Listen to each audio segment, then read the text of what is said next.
And I can't tell you how many times somebody would say something like, I didn't know Christianity was about love. So these days, the word Christian carries a lot of weight, and not all of it is good. And yet, there are still people whose beliefs show up not as dominance or control or hyper certainty, but as love. Today's conversation is with one of those people. Bishop Michael Curry is one of my spiritual heroes because he reminds me that Christianity is at its heart not an argument to be won or an identity to be defended. It is the practice of love. So listen in as Bishop Curry and I talk about what it means to follow Jesus in a world that feels fractured and apocalyptic and downright exhausting. Bishop, you are the person, priest, prophet, pastor, who really, really believes in love. And I thought it was so wonderful that during your, this is my hand gesture for grand presiding work, that you went around to visit almost every diocese, including the one where my in-laws were staying right across the street in a trailer park in Texas. And they were like, you would not believe who came to visit us. You. And I just thought it was such a wonderful way to have a tour of the church. And it made me want to start by asking, what did you see that gave you hope on those visits? I do.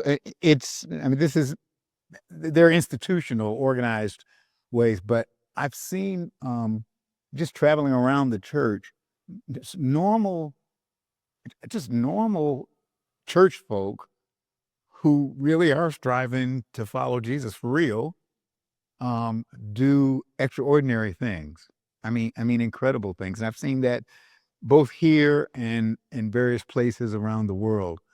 Um, I remember I was in Zimbabwe, so this was overseas, but in Zimbabwe, some years ago now.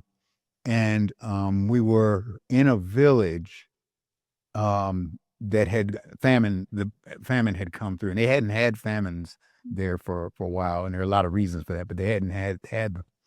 And, there was a lady at the church in the Mothers Union.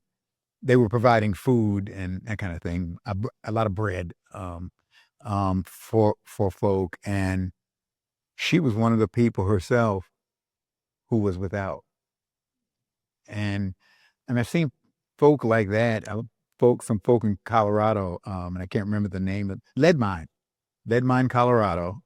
There's a church there, and through the pandemic, they kept their pantry going and got the food. They had to figure out how do you do it safely and all that, but they did it, and they would deliver because they found there were folk who couldn't get to the pickup site. Um, and they were like normal. I mean, you know what I mean? These were normal church folk who you'd see in your church. There is more good among us. It just sometimes has to, as the Bishop of Washington, Marian Buddy, often says, mobilized love. And I think she's right. I've seen it mobilized, and seen it organized, and seen it put into practice and used. I know there's evil I know all of that. I've been around. I didn't get to 72. I had to think, how old am I? But anyway, I know all of that, and yet I've seen the power of the witness, of folk who really are trying to follow the way of Jesus and trying to live a life grounded in love, and trying to love others and do unto. I mean, who really are trying to. I've seen them; they exist, and they may be more than we think, because very often they're quiet. It sounds too like one of the qualities we have that I think we see because we know the people in our churches that they get extraordinary service, like service that doesn't make any sense. It it feels like a rainbow comes out. It feels like seeing a baby be born. Like you can't even believe someone would give what they don't have or drive around doing boring errands for other people. Like I think it creates like it gives me shivers every time. Like it creates natural awe when we watch other people serve. I remember a woman I could tell you stories. I could go on. A woman in the last congregation before I was elected bishop here. This is in Baltimore, and I buried her youngest son, who was killed in a drug drive-by. This would have been in the early '90s, when drive-bys were happening. Soon after coke, crack hit the streets, the violence went up, and anyway, he was killed. And this was the same woman who would bring children in the neighborhood actually to the 8 o'clock service. I mean, I'm talking like 20 kids, and she brought them year after year. Eventually, kids got baptized, confirmed, and many of those kids. One of them, Gregory's probably he'd be mid 30s by now. He's I forgot, is it master sergeant? I think he's a master sergeant, which is above. Anyway, that's high. That's the officer, as a enlisted officer, I think is what they call him, in the Air Force. I remember talking to him one time. He has done tours, Iraq, Afghanistan, and I think he's in Texas now. But I mean, this is just a kid who could have gotten forgotten, save for this woman who lost her own son to drug drive-by. That's the kind of people, they're out there. They're around. They're in here. Yeah. Yeah. I mean, I bet they are here. Yeah. Yeah. I think there's I was looking at rates.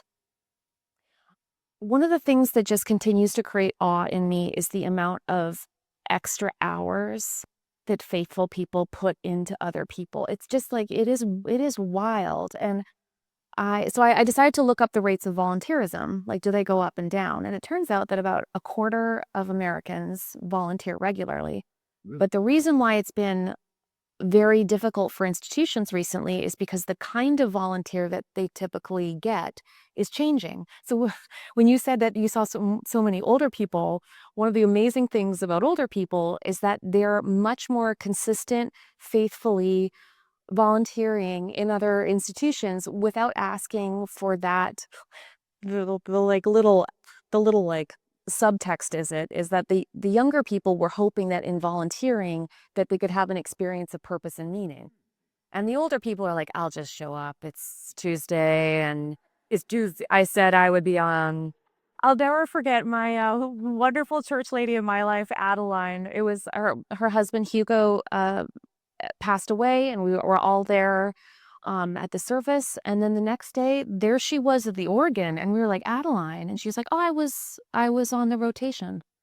And I was on the rotation. I'm just gonna keep showing up. Like, it's not very glamorous, and it just it feels like it's the cogs that make the machine of the whole universe turn. Yep. I call every Sunday night. I call woman Josie Robbins, and who was in my home church. And when my mother got sick and was well, in a coma for like a year and a half, and then she died after the year and a half, and Josie Robbins just kind of stepped in and backed up my grandmother, who came and pitched her tent too, taught my father how to cook and comb a girl's hair or do a girl's hair and all that kind of stuff. And Josie was just always there.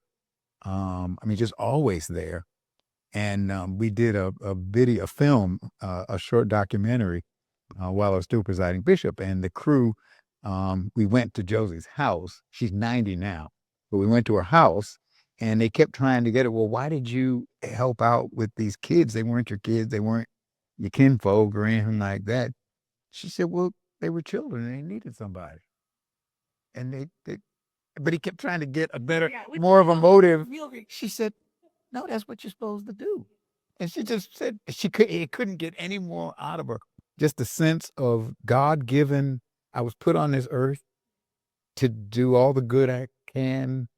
Was it Wesley or somebody said, to do all the good I can in every way I can with everybody, on and on and on. That's why I'm here. And it couldn't get her to explain any more than that. This was a woman, by the way, who was, she was a school teacher, biology teacher, and then became a principal of a school that back in the 60s was set up for girls who got pregnant in school so they could continue their education. Now they get mainstream. But back then they would lose year and lose time. she ran that school for I don't know how many years, and there are women and now their children who are making it in this society because of that woman and that team of teachers. I remember those teachers who were just committed to those girls and those big. They stayed with them through the whole cycle of not only being pregnant but also giving birth, parenting class, and they did that from the late '60s until I guess it was the early '80s when they started mainstreaming kids. And just that's and they asked her about that. She said, "Well, you're supposed to do the right thing." But I said, "But could you say more?" No. They said, "You just," I mean, it was, it's, that's all, that never got in the video. So, you know what I mean? There are people like that. Yes. I really like, I think Andy Stanley says this, and my friend Sharon Mahone, who does this kind of America's government teacher stuff online, and she has this powerful, reasonable way of talking people into things. And they always say the same thing. They say, do for one person what you wish you could do for everyone. And I think right now, when we feel so overwhelmed, those small acts of countercultural service might feel like they're not amounting too much. Right now, even literally in the moment in which we're here, if the government is frozen, now they'll get some money going, but they haven't got it going yet. And folk aren't getting their SNAP benefits. They're not getting, I mean, none of the stuff that's needed, and nobody's debating that. And we can't seem, they'll get it unlocked or some part of it unlocked. But literally, I read that the governor of South Carolina, it was this morning, that the governor of South Carolina has mobilized the National Guard to help the feeding kitchens and this thing. All these are at churches and so he turned a guard into good Samaritans, and they actually, it was on CNN this morning. Who would have expected that? Now the government needs to do what it's supposed to do. Don't let them off the hook. They do. They need to do what they're supposed to do. But he did what he had to do. At least he did what he could and did something. Well, anyway. I wanted to ask you about a kind of it used to be that when you turn on the radio, you'd hear the first bars of a song, and then you'd realize, like, oh, it's a Christian song. And you'd be like, oh, I was tricked again, you know. And then now it feels like every time I turn on the radio, I hear a tone. And the tone, I can tell it's a Christian, quote unquote, because it has an unflappable, awful, seamless certainty. And it's a kind of certainty that I think is such a legacy of, we are 100 years in now to the fundamentalist modernist controversy, in which the most Christian thing you can do is be absolutely, painfully certain. And there's a way that we hear people be publicly Christian right now that feels so painful. And I just wanted to, it was one of the things I wanted to talk to you about most, because you are like a enormous beating heart of love, and it feels like right now I think culture warriors are winning the day, and they don't sound like love. They don't sound kind and gentle and service minded. They sound sure. They sound like Christianity is a weapon used against the weak. And it made me wonder, like, what kind of, if we don't want to be culture warriors and we want to be deeply engaged, like, what's our posture? You know that it is spiritual. Lord, I want to be a Christian in my heart, in my heart. And it's I'm trying to remember the order of the verses. It says, "Lord, I want to be a Christian in my heart, and in my heart, in my." Y'all know that one. And then the second verse, I'm trying to remember. I don't want to be like Judas in my heart, in my heart, in my heart. Poor Judas. But anyway, we gotta have somebody to beat up on anyway. And don't want to be like Judas. And it keeps building until it gets to I want to be like Jesus. And that's I think the last verse, and then it just repeats, I want to be a Christian. I don't see what you just described, which is very it's It's what gets on the media very often. Not all the time, but very often. I don't see that in Jesus. I I see a strong, vulnerable, powerful, even out of weakness. I see somebody who cries at his friend Lazarus being dead. I I I see somebody who stops when a woman touches the hem of his garment, and he felt power come. I mean, he felt. That's what I see in Jesus. I see, and what a Christian looks like is something close to that. At best, we can get there. Not an arrogant, self-righteous. You just don't see that in Jesus. Um, you find it, show it to me. It ain't in the book. And I, I just believe that if it doesn't have the smell of the woman who anointed it, it doesn't have that smell, and he let her do it no matter what book said. That's Jesus. That's what a Christian looks like. If it doesn't have the smell of Father, forgive them, talking to soldiers who had already tortured him.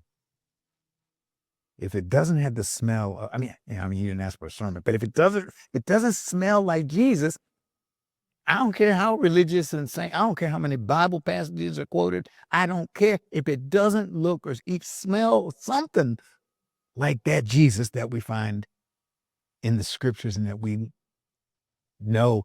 People write songs and he walked with me and he talked with me and he tells me my grandmother loved that song.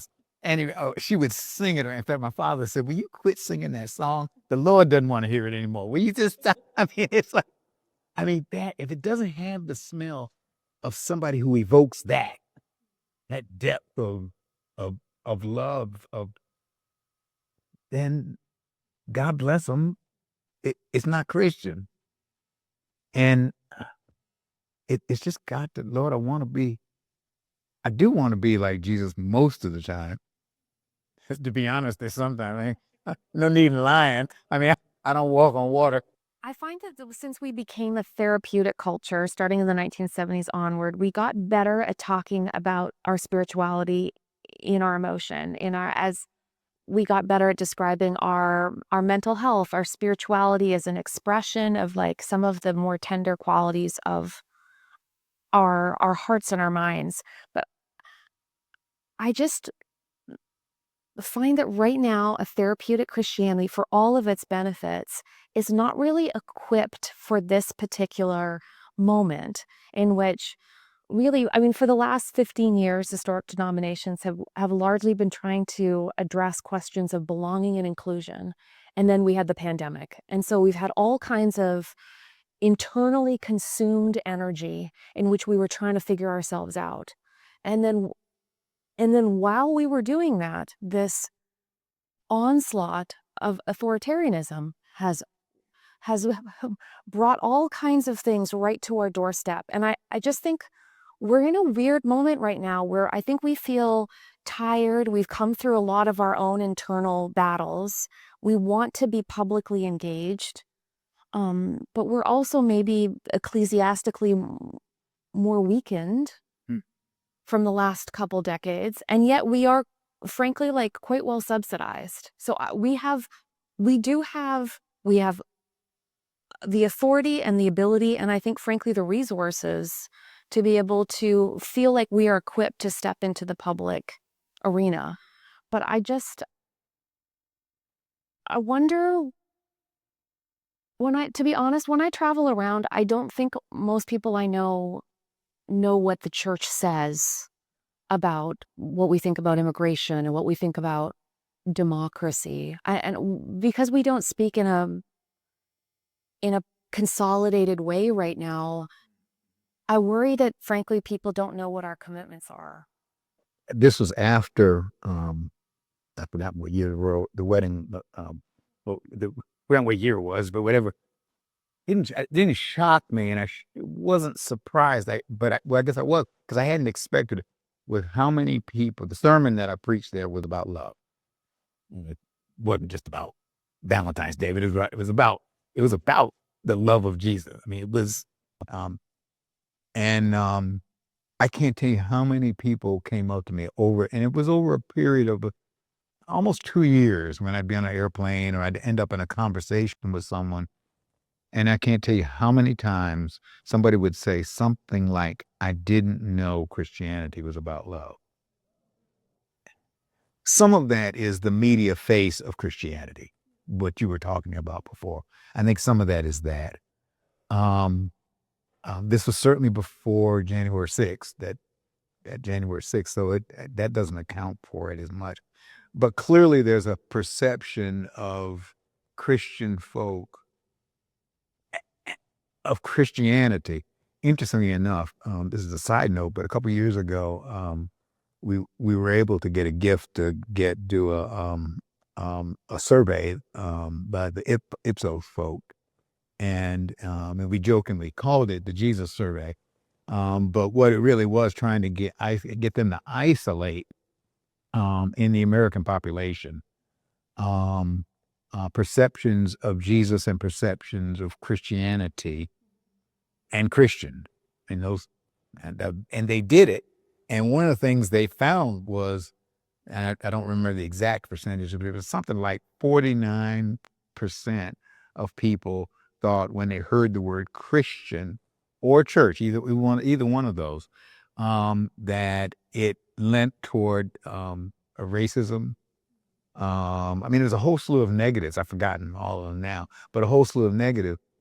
And it was like 90-something% said that Jesus of Nazareth was a person of who's worthy of listening to and emulating. Now that was in the secular, in the non-religious group. What that tells you is, though, what I was hearing was not unusual. There is a perception of Christians and Christianity, some of which we have to own. I mean, some of which we have as negative, but there's a perception that may not be true, or it's much more complicated than that. And so as a result, you get a perception of us that we are what people see in the media, and we're more mixed than that. There's more faithfulness than there is unfaithfulness, but the faithfulness is quiet. If you were going to, and this is one of my favorite things about people who've recently retired from their position, is they might be a little more bossy. But if you were to just magically force us all to do something, public, what do you wish we would all do so that people, so the greater American public would really know what the main line stands for? I think it would be enough for the message of Jesus to really be understood.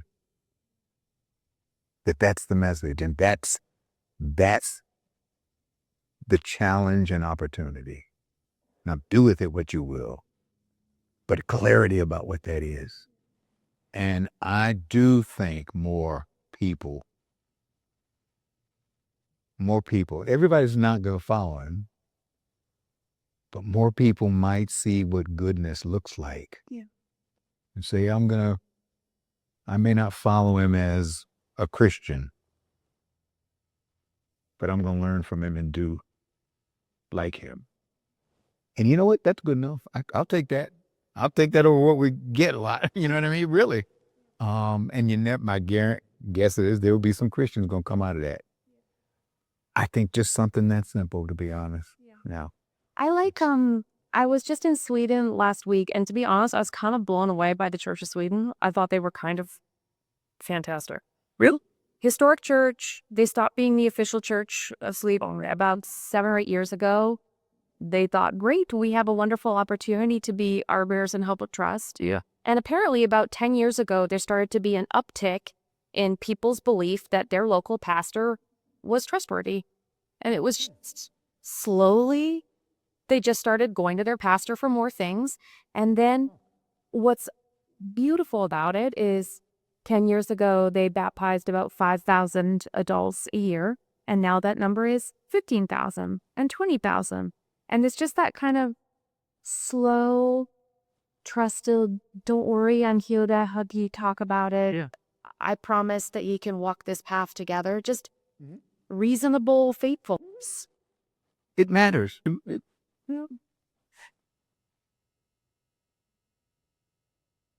The message is real. And it is good. The message is good. And the messenger is incredible.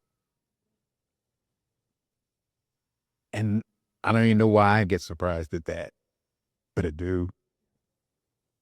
And imagine if that message was really heard. At a minimum, more would seek to emulate the goodness that's there. And beyond that, some would dare to take up the cross and follow. And we'd be a lot better off. Yeah. Until the Lord says, time for you to quit. You have bored enough people in church on Sunday morning. Now you need to quit. It sounds like a funny thing to say, but like, how about this new pope though? I like it. For real. Yeah, I It's like it. kind of great. Yeah, he's kind of cool. I don't know him or anything, but he's kind of cool. He's I do, but I've been really surprised, and just in terms of public engagement, I've been really surprised by the number of people who've been able to say that the Pope recently had a statement about just he does. very like agile, I think. So Pope Leo seems like he's a good example of someone who's been able to engage civil discourse without kind of sounding like a culture warrior. Yeah, yes, that's exactly. I like that phrase, culture warrior. That's right. He doesn't sound like a culture warrior. He's not a person committed to conquest.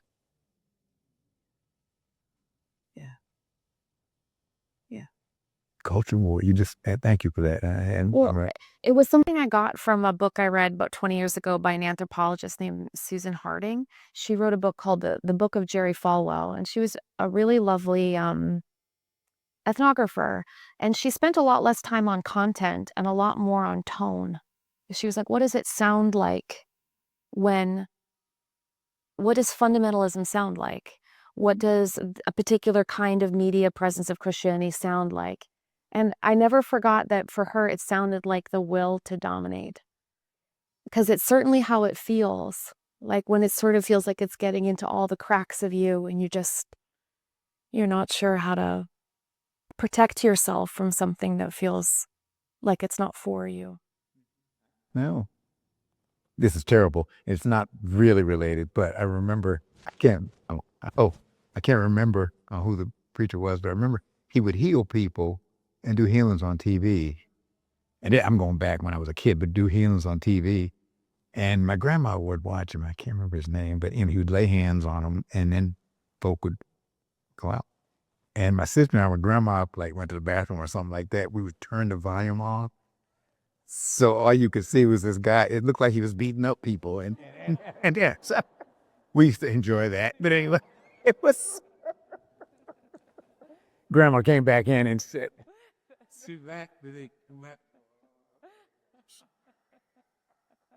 That's so funny.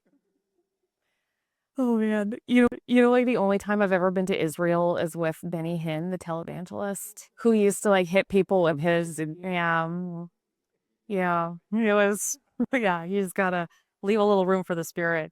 I'm always in the corner getting clocked by the person who has the flag. I feel like when someone has a flag of the Holy Spirit, it's definitely gonna hit me around the corner. It's only happened twice. You ever wonder, well, I mean, it's obvious in one sense, but why Jesus always tries to retreat? And I know what's going on there. I mean, he's trying to commune. He needs some time to commune, to put it crudely, to recharge the batteries, to see again, what am I here for? What's my purpose here? What's my purpose now? To just be able to be in communion, deep relationship with with God. I mean, because there's something life-giving there. I mean, there is something. I remember reading, this is after I think it was my senior year in seminary. I don't remember what year, well, it would have been 78.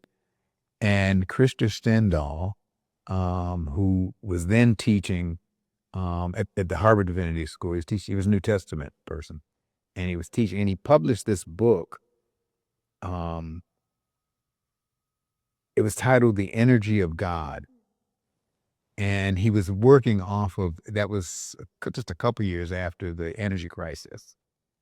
And how if there was no energy, society would grind to a halt. And I mean, some of y'all remember the lines for gas and, having to wait forever. I mean, literally, if energy, we don't have the energy, various forms of energy, everything stops. And so he used that as an analogy or a metaphor for the Holy Spirit, that the Spirit is the energy or energies of God. And I think Jesus retreated to be in deeper touch with the energies of God, for whatever it was he had to do. And I think for us, it's the same. There are just times when you need, whether it's your prayer closet or whether it's going somewhere, some quiet place, or going on retreat, or going somewhere where there's no agenda except to just be with the Lord and others, but to be with the Lord. And there's something about that really is. You remember there was a Broadway play, a Broadway play called Your Arms Are Too Short to Box with God.